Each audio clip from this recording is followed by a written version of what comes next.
Yeah, hi there. These comments are for SAK. SAK are your initials. And you sent me a free TOEFL speaking practice test.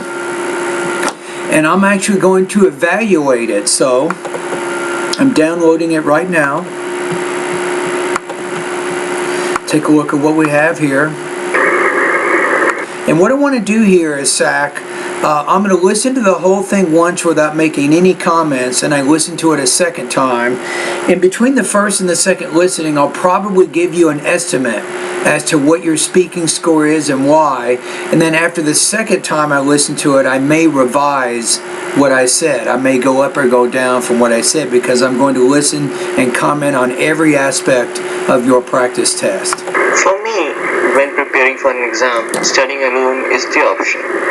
This is because while we are having the classes for the particular subject, we are actually studying in a group. We exchange our ideas, build our concepts, and do all the steps together. But when it comes to examination, we have to devote time to ourselves in order to narrow down all the concepts, revise them, work on them. Notice the word concept, so it's word stress, not concepts, but concepts. And hereafter, give the examination. So, therefore, studying alone is what I prefer when preparing for an exam.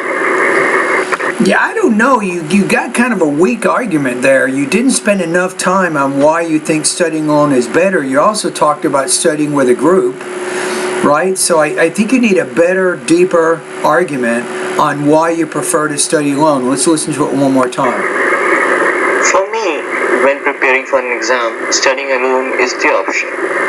This is because while we are having the classes for the particular subject, we are actually studying in a group. We exchange our ideas. Okay, so you're talking about studying a group right there in the beginning, but why are you doing that? Why not go why you like studying alone?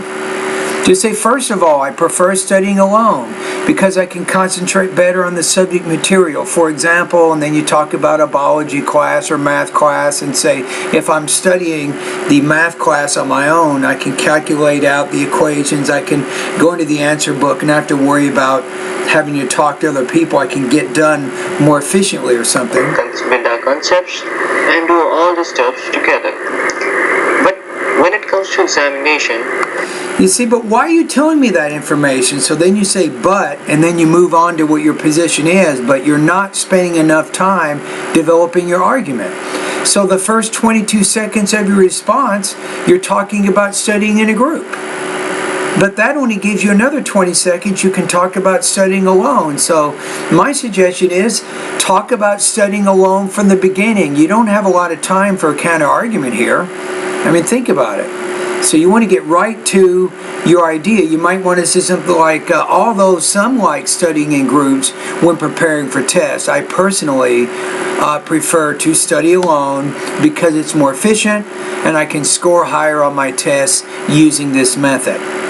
If you say that in the beginning, you have a very clear purpose to what you're trying to do with your speaking. Then you might say, well, first of all, if I study alone, I can concentrate much better on the material that I'm trying to learn. Then you support that with an example. You say, second of all, if I study alone, I will be able to score higher on my examinations. And then you explain that with an example, and then you're done. So you need to keep it framed more as the studying alone type argument and less as a studying in a group argument. We have to devote time to ourselves in order to narrow down all the concepts, revise them. To narrow down all the concepts and revise them, but what concepts? What if you say, well, for example, if I'm studying in a history class and we're trying to learn the causes of the Civil War, if I'm studying in a group or studying alone, I will have enough time to write down the order in which the events occurred so I can understand the relationship between the events and the beginning of the Civil War. So try to be more specific in the examples you're giving. This is also important. Work on them and hereafter give the examination. So, and hereafter take the examination. You do not give an examination. Your professor gives you the exam, you take the exam. So you're having some problems with either give or take. You're not sure how to use one of those words. So I'm guessing probably in your own language you're using the word give an exam, not take an exam. So then when you're speaking English, you're kind of taking some of how you use your first language and then you're using the second language in that same manner. Therefore, studying alone is what I prefer when preparing for an exam. So studying alone is what I prefer. I like that transition word there, but you haven't really said much about why you like studying alone, so you don't have a really strong argument. So I think that you have a lot of weaknesses with this one with your topic development. Language use. You're having some problem, for example, give an exam versus taking an exam, so be careful of your word choice that you're using.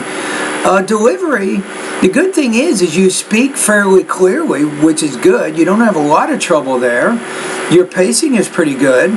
I think one thing you can work on maybe is intonation. You can work on varying your tone a little more than you are.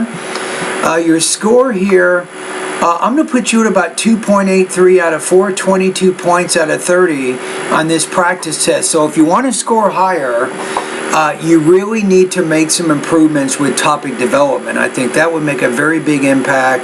Improve your intonation. Try to eliminate any of those word choice errors that you might be making. And that should help you to score higher than 26. All right? And guess what? I do have a TOEFL speaking boot camp course which will give you practice over the next 30 days, completing speaking practice tests and getting feedback on those practice tests. So if you like the kind of feedback I'm giving you right now, you can get this feedback on a day-to-day basis in my TOEFL speaking boot camp course. All right? Now, I'll make it easy. If you want to join the course, just check your email. I'm going to send you a PayPal invoice with an invitation to join the course. If you don't want to join the course, ignore the email. Don't worry about it. But if you feel like the time is right and you're ready to tackle your speaking and solve your speaking issues, and believe me, I can tell you what your problems are, then join the course. All right?